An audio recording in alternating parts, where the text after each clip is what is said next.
And then you and Mark, and then India what is Oxenberg. it? Oxenberg. Yeah. Is India the daughter or the mom?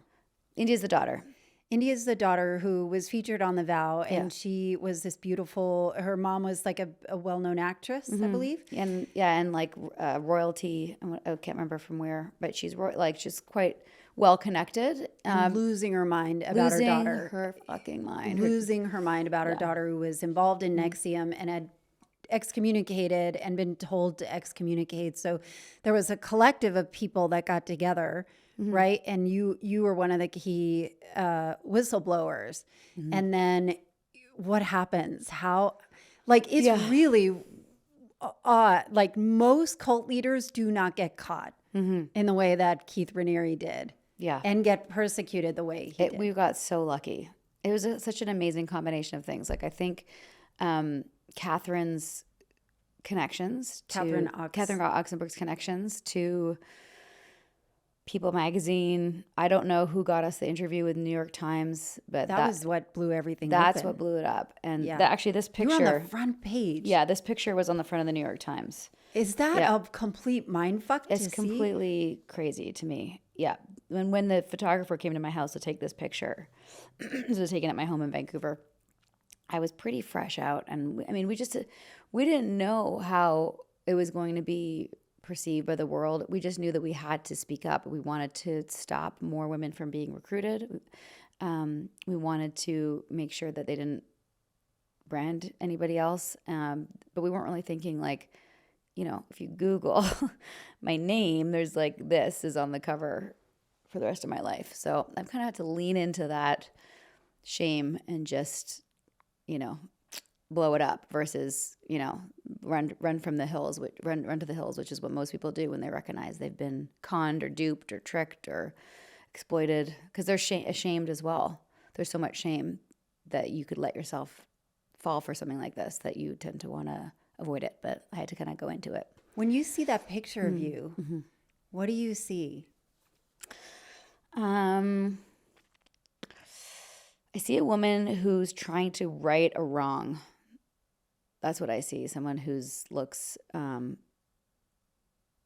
quite betrayed and hurt and on a path to fix something. Like I felt very, talking about personal responsibility from the beginning, I recruited a lot of people into NXIVM. So I felt very strongly that I had to be really loud on the other side of this to make sure people knew the truth about Keith.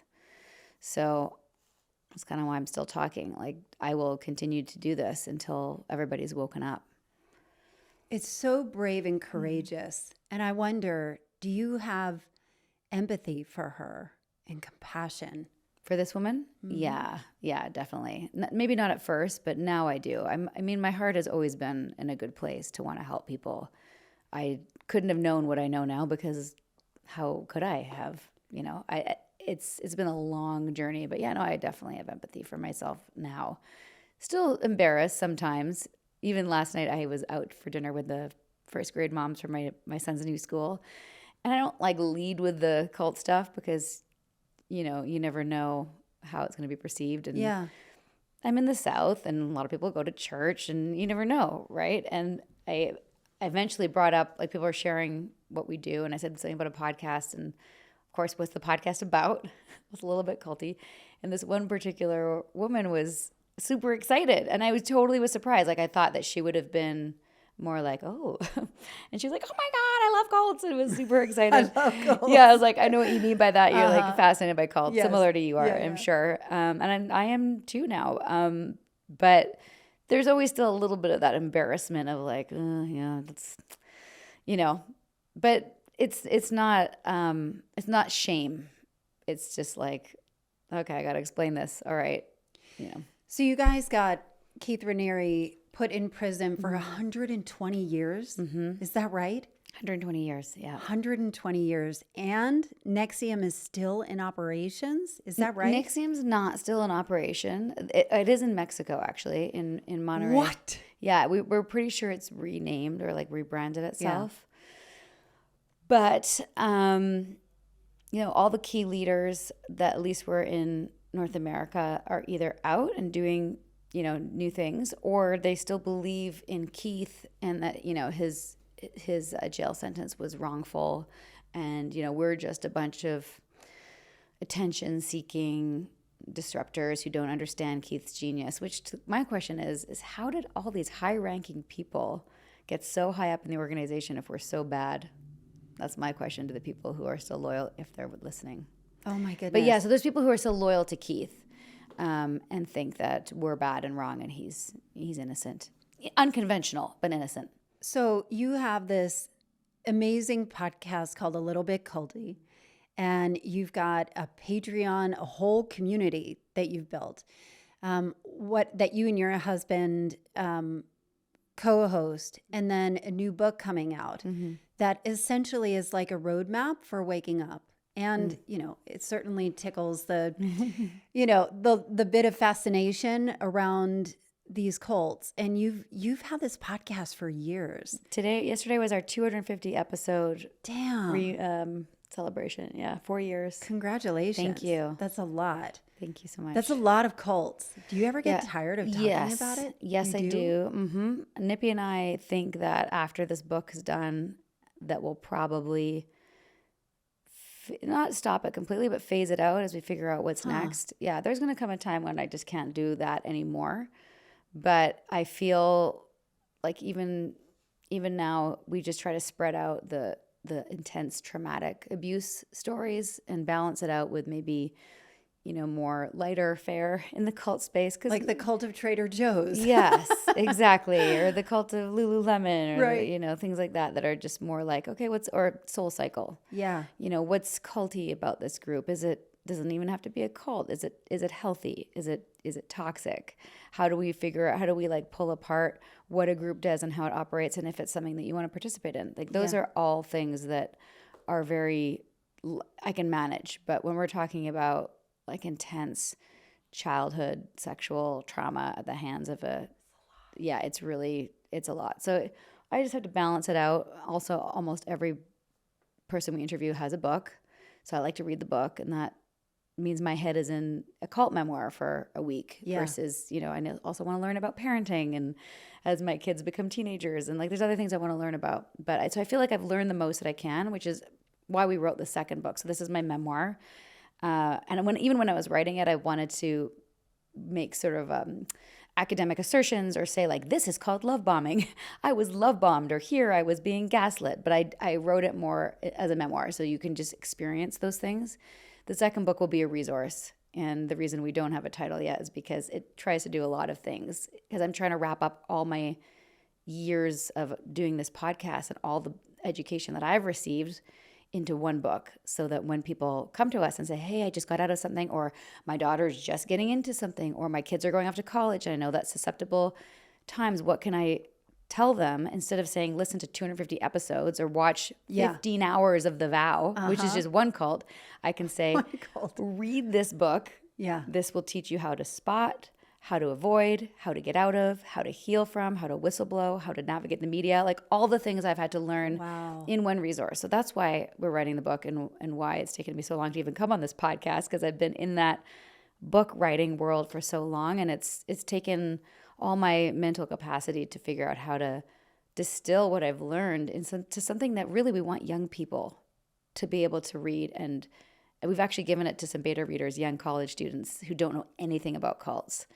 I think it's interesting that you target college students, because I never would have thought about that, but that makes sense. I'm curious about your perspective. So you and Nippy, your husband, have a very unique perspective. And as I'm looking around, it feels more culty than ever right now. And especially with politics and religion, and even just the word Christian is weaponized, like there's so many aspects that are now weaponized, where it is so clear it's us versus them. Yeah. And that's the indoctrination. Why do you think that is? Well, there are some theories that there's maybe this is a bit conspiracy-esque, but there's some forces out there that want us to be divided. And the more divided we are, the easier we are as a nation or as Western civilization to be conquered. That's one theory. I will say that it is the most divided time, at least in my lifetime, that I can remember. You're also Canadian. I'm living also in the Canadian. US, so I'm you Canadian. have probably a different perspective. I'm Canadian living in the U.S. and I think I probably started noticing it though the most during COVID, where the people who were, questioning things were being labeled anti-vaxxers, and the people that were going along for it and wanting to get vaccines were calling the other side culty. Both sides were calling each other culty. Like, you're in a cult. Oh, you don't think you don't want to get vaccinated? Well, you've been indoctrinated. You're in a cult. And the people that were not wanting to get vaccinated were saying, well, you're getting vaccinated. You're in a cult. So the us versus them of both sides targeting each other. And I think it's true. Both sides were insular and not talking to their side and cutting it off from people that thought differently from them. That's when I started to see it the most. And not having dialogue and just labeling each other bad things. Like you said, like, you're a Christian. Like, what kind of Christian are we talking about? Like, God-fearing, fire and brimstone, you're going to go to hell, I'm not going to talk to you if you don't believe in Jesus, Christian? Or, Jesus is good and love thy neighbor, Christian. Yeah. It's very different. And same thing with the term anti-vaxxer. Like, I could vaccinate my kids and have a question about the COVID vaccine. I'm not an anti-vaxxer. Right. It's like a medical freedom versus anti-vax. Yeah. And it's just, we label each other. They say pro-disease. Yeah. So many ways. Yeah. So the people were just, putting each other in boxes. And even now, like with what's happening in the Middle East, you're either pro-Palestinian or pro-Israel. Like, there's lots of nuance and room for discussion in between, and it's not so black and white. But black and white thinking is culty thinking. We're good, you're bad. It's us versus them. There's way more to the discussion than that. I'm curious, and I'm curious because it feels like we are all, to some degree, being radicalized. Yeah. And it's hard. It's hard to just put your head in the sand because everything impacts us. And I was noticing somebody that I was watching, and she had an event recently where she was hospitalized and clinically diagnosed as depressed, had a pretty massive panic attack. And she's been going to this church, and I'm watching the things that she's saying, like, literally change, where it looks very culty and like, if you don't believe this, then you're the problem. And I did not see that a month ago. And it's interesting to watch, how do you identify either for yourself or for somebody else? If I said, Sarah, you're in a cult, you would tell me to fuck off, right? Like, how do you even approach that situation of identifying whether that is a cult and is it benign or not? Yeah. First of all, great question. We actually have an episode with Dr. Rachel Bernstein from the Indoctrination podcast, and she's an expert in helping people navigate that murky waters with family, because you definitely don't want to tell people they're in a cult, especially when you told me that I was in a cult. I wouldn't have said fuck off, but I would have said, I understand why you'd say that, because you're not in it, and there's things that we do that look weird. I understood that sashes look weird, but I also understood that you didn't know what the sashes meant. Yeah, and I would sort of come from it from the experience of, like, if you want to know more about what we do, I'm happy to tell you. I don't really care that you think I'm in a cult, because I know that I'm not in a cult. So when you're in a cult, you don't think you're in a cult. And we've also been trained that people who are not in the group are going to call it a cult because they think it's bad and they can't name what's bad about it. So well trained. Yeah. I was super well trained. I was actually like, come on, bring it on. I'll tell you why we're not a cult. Yeah. But if you can point out some things that the group is doing that might be bad, that might be more specific. Like, you can not point it out, ask questions like, oh, it's great. Like, you love doing this thing. I've noticed that you're not doing all these other things that you used to do. Helps people recognize that they've left things behind. How is that for you? You're no longer like bike riding or doing your art. You're dedicating all this time to this thing. Are you getting paid for that? Like, you could ask questions in a compassionate, inquisitive way that could maybe expose to the person that, hey, maybe they're being exploited. Most of the time, they're not getting paid for working. There's it's free labor, right? But they're doing their service to the group most of the time. So if you can ask questions that might help somebody think a little more critically, planting seeds as to, like, maybe why they're doing what they're doing, and help them see that maybe what they're doing isn't so good for them. if they're open to conversations, there's other things you can do, like connect them with one of the many cult deprogrammers or people that help with interventions if they're willing to have a conversation. But the first thing I would say is just don't tell them they're in a cult, and keep the conversation flowing and open, and be a safe place to land for if and when they go, oh shit, I made a big bag of mistake. Because like my mom, even though she knew, not to the degree that we all know now, that Keith was. What'd your parents think? Both my parents did some curriculum. My mom knew that Keith was a narcissist and a megalomaniac, but nobody really knew how bad. But she was sort of just waiting for me to figure it out, and was there for me to call her when I said, hey, yeah, I'm leaving. I'm done. It turns out that some bad shit's going on, and I'm not going to do this anymore. So I had a safe place to go. A lot of cults have people cut off their lifelines, burn their bridges, because oftentimes families worried, and they go, what are you doing? Like, you're moving across the country to follow this guru or to do this thing? Like, what do you, and then they feel not understood. And then they say, well, I'm not going to talk to you because you don't support me and my values. So they get cut off. So when you do wake up, there's nowhere to go. So I had somewhere to go, luckily. Thank goodness. Thank goodness. I'm even wondering about, I've been with you in situations where it's, you need a minute sometimes. If we're in a circle, people are doing icebreakers, or something, and I wonder, what are there aspects that you miss, or that you've found a way to participate in things that you being a seeker, you don't all of a sudden have all the answers, right? What feels really good for you, or how have you navigated? I just try to be really clear about what it is that I want, and have, clear boundaries about what I'm willing to do or not do, like our networking group that we're a part of. It feels good when we're in a circle because I miss that.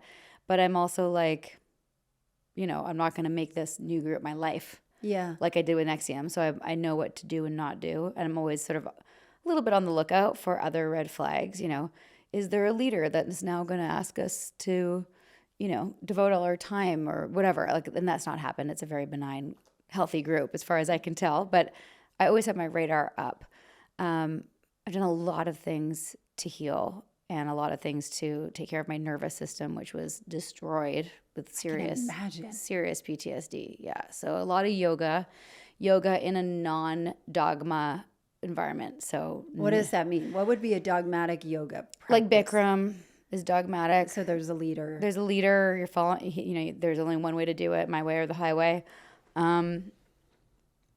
Jivamukti yoga, Iyengar yoga, Kundalini yoga, Iyengar yoga, like all the other yogas. Yeah, pretty much any yoga that has a leader where there's like a picture of the guy who created it in the front is the yoga that I don't want anything to do with. And you can many times go take classes in these places and not get caught up in the culty part of it. But I just don't want it. I don't want that in my sphere. So I found great yoga here, Highland yoga. I love, because shout out to Elsie. Yeah, to Elsie, which is not culty, non-dogmatic, really great teachers. They're not trying to teach any method of spiritual growth. It's just a place to, stretch and be fit and connect with yourself, and that's what I want. So sort of like a neutral spirituality without a framework or an ideology or dogma to buy into.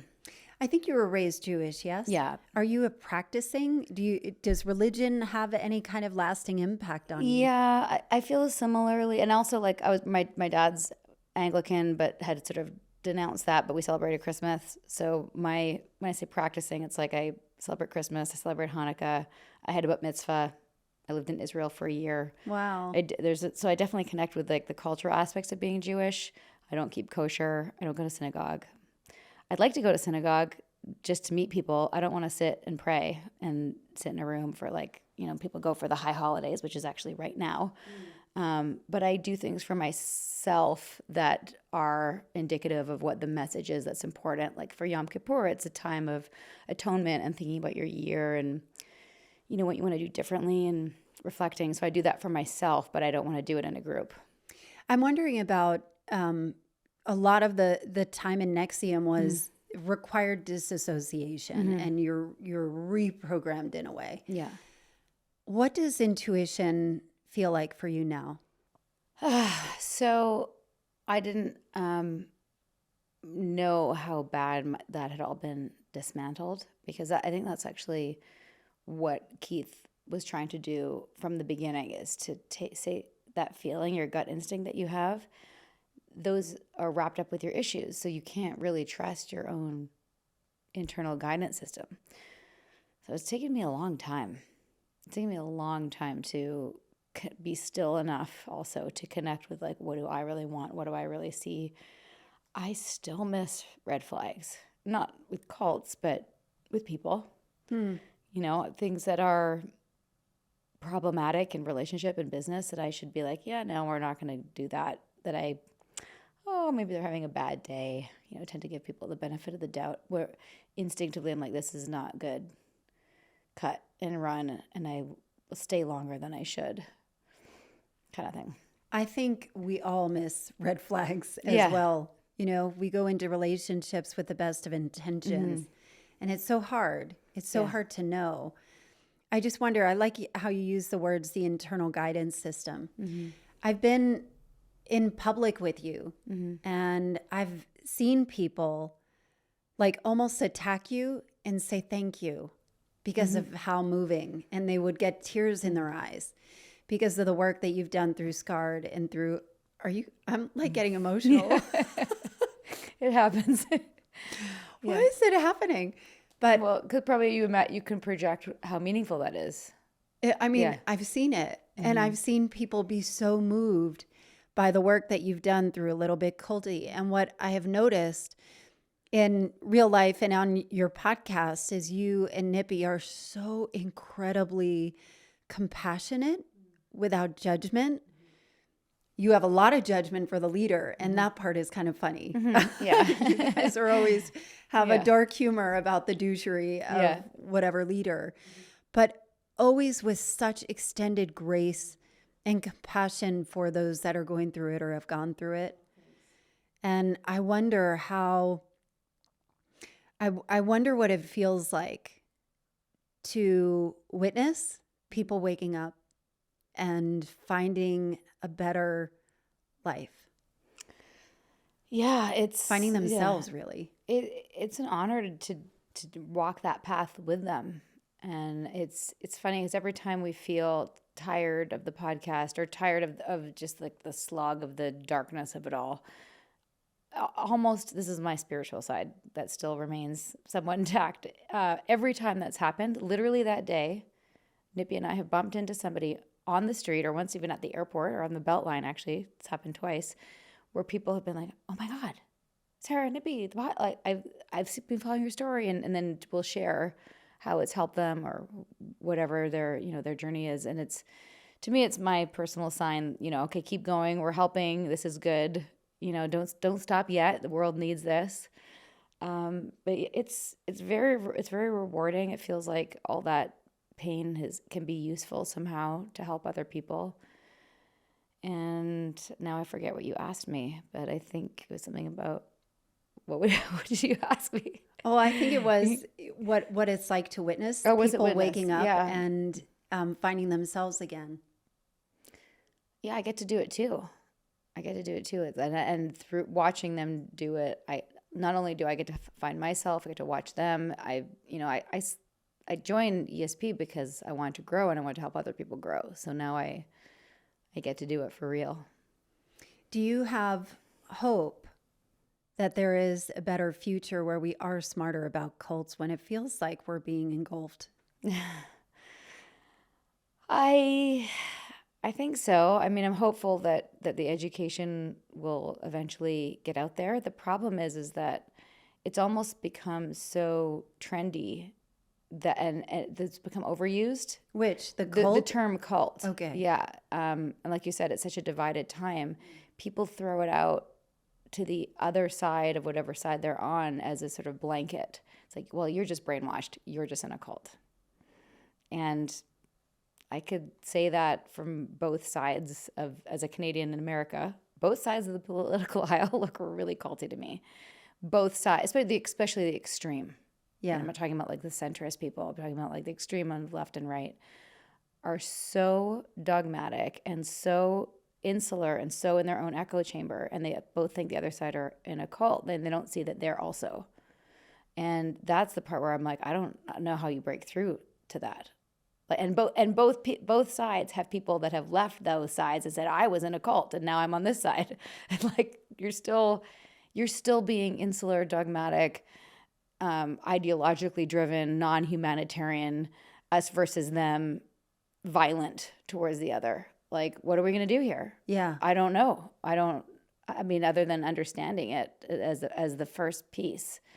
But the problem is that people's understanding still remains in the structure of I know better and I'm right and you're wrong, us versus them.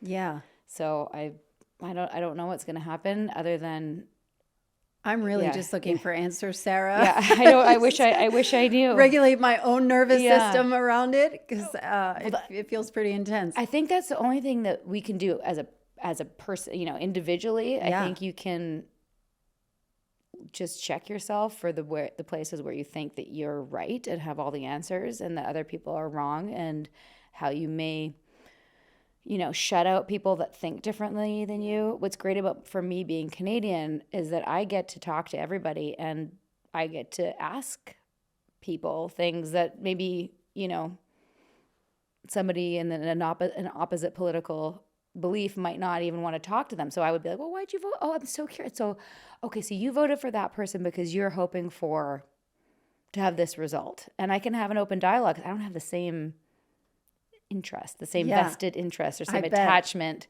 to the outcome. Also, because I can't vote. I have a green card. I don't have my citizenship.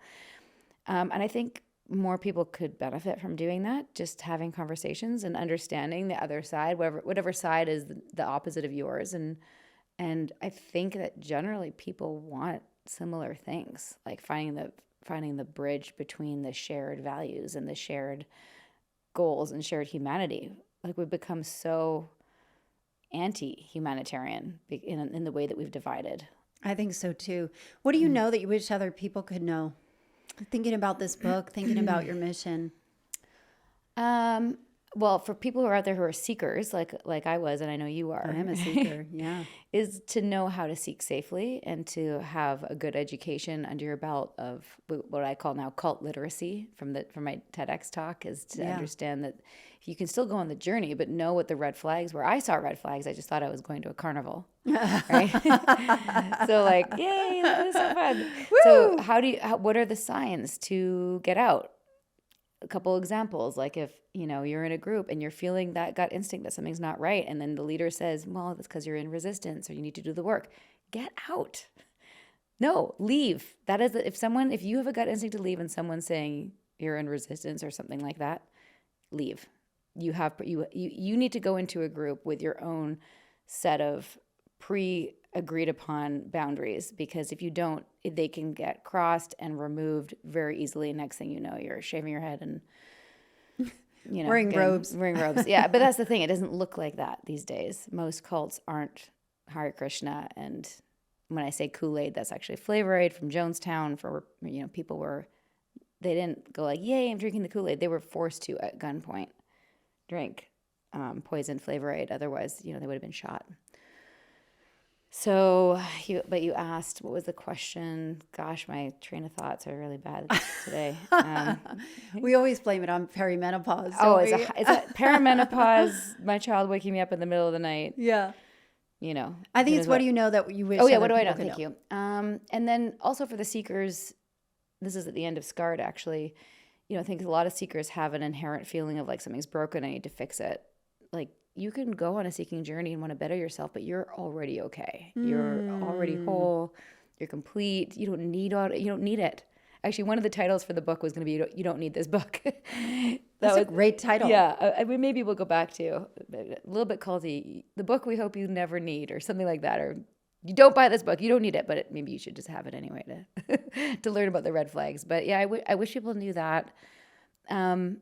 I wish people, in terms of the cult world overall, I wish people knew that like they're probably already in a cult or something that's definitely a little bit culty, whether it's a book club or a fitness studio or an organization or an AA group or a church, and not to say all churches or all AA groups, is always my Or caveat. that all of these groups are bad. No, there's lots of great groups, but any group can become culty. Any group in its extreme can become fanatic and radical and extreme and hurt you and exploit you. So just because it starts good doesn't mean it's going to end good. I wish people would know that if they have concerns about a group that they're in, don't go to the leadership. Go to find people who've already left, whether that's through Reddit or through online chat Reddit forums. is like the best for cult awareness. Yes. And I mean, there's lots of things that can be, you can't, Reddit's not like totally pure, but if there is smoke, there is fire. If there is a group that you're part of and you're wondering, is this a cult? You can find ex-members, find out why they left. And if you see someone has left a group that you're in and you ask the organization says they're crazy or they're just a woman scorned because they wanted to be with the leader and they couldn't have him or something like that, that is a major red flag for me. So I just wish that people would know that, like, if you go to the leadership or your upline or your proctor or your teacher or your guru, you're going to get a bullshit answer. So don't do that. That's so interesting. I never even thought about that, but that makes sense. And I wonder where skepticism turns into cynicism. I wonder if there are ways to, and I guess your book is probably a perfect place to find a safe way to not be so cynical where everything is bad, where you're kind of isolating yourself, but still there are safe places. Yeah. That you can explore and grow and do all the things that you want to do. Yes. It just, I guess you have to have more self-awareness and... Yeah, have more self-awareness and know that, like, you can dabble, you can do different groups and different modalities and workshops and things like that. I know you like to do that. But just, take the tools, put them in your life, but just don't make the tools your entire life. And that's when things get problematic, when you, devote your whole life to a thing. There's no group has all the answers. No one person has all the answers. And also, like, that's what life's about, is going on the journey to figure out the answers. I was looking for a quick fix.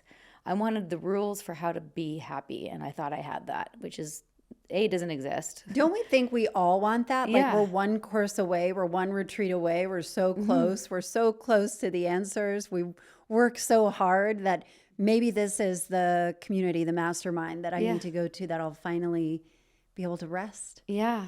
And also, like, why don't we just rest now? What are we doing it all for? Like, the hustle culture is kind of, I'm over it. You know what I mean? Like I want a nap. I want to nap and take my creatine and eat my body weight and protein and, go to the movies with my kids. Drink my celery juice. Yeah. It's a simple life. Yeah. Sarah, you are brave. You're courageous. You're smart. You're a good make me friend. cry again. You're beautiful. Oh, thanks. And you've paved the way for so many people. How can people get in touch with you, consume your work? How can people find you? Thanks for the kind words. Probably Instagram is the best way if they want to reach out. I try to answer every DM. So Sarah Edmondson, EDMONDSON. People forget the second D. A little bit culty is there as well. And then my website, sarahedmondson.com, has a link to the next book. So sarahedmondson.com/book. People can pre-order it, which I'd appreciate because we're self-publishing and it helps us to cover those editing costs, cover costs, all the things that you don't get when you... I published Scarred traditionally, which is a whole other podcast, the publishing journey. We'll have you back. Yeah, just to have full control this time. As a cult survivor, I wanted to control the deadlines, control the images, and not have, relinquish control like I did with that one. So it's been a journey. But yeah, people can find me there. I try to be accessible, and I know everyone's got a story and wants to share. And also people want to be a guest on the podcast. A little bit culty homepage has a be a guest application form. And you have Patreon, yeah, for people to, like, it's so funny, podcasts as yours is free, and people don't know that it costs us money to make it. So Patreon is how we keep it going, because the production costs are high. It's a very highly produced podcast, and we're proud of it. But the Patreon helps people get it for free, or they can listen ad-free and early on Patreon. And don't you have like community events too sometimes where you can get some behind the scenes stuff as well? Yeah, absolutely. Behind the scenes stuff. I actually brought you a present from A Little Bit Culty. You did? Yeah, stay right there. Hold on. Okay. Don't move. Is it a beanie? No, this is our new. Oh, you love your fanny packs. This is so cute. You have Do to you wear see it. this? Of course. And it's pink. It's my color. Yeah, that's why I thought you'd like it. What is this? Out of office? Oh, there's some gummies. One thing I know about Sarah, she loves her gummies. Yeah, I do. It's part of how I've healed. We talk about nervous system, hot baths, forest bathing, microdosing, mushrooms, and THC. It's all legal. It's all legal. Yeah. I remember that first walk we went on. We were on the Beltline, And I was like, and "Want you're a gummy?" like, "Do you want a gummy?" And I was like, "Fuck yes, I do." So we're just I didn't mention at the beginning of the podcast. I wasn't sure if you were comfortable with your it's audience fine. knowing. I mean, my audience knows I love the gummies. But those are from our sponsors. Our sponsors are gummies. So there you go. thank you. Well, You're thank you welcome. so much for being here. Thank you for Sarah. having You're me. Amazing. I'm glad we finally did it 3 years later. We did it.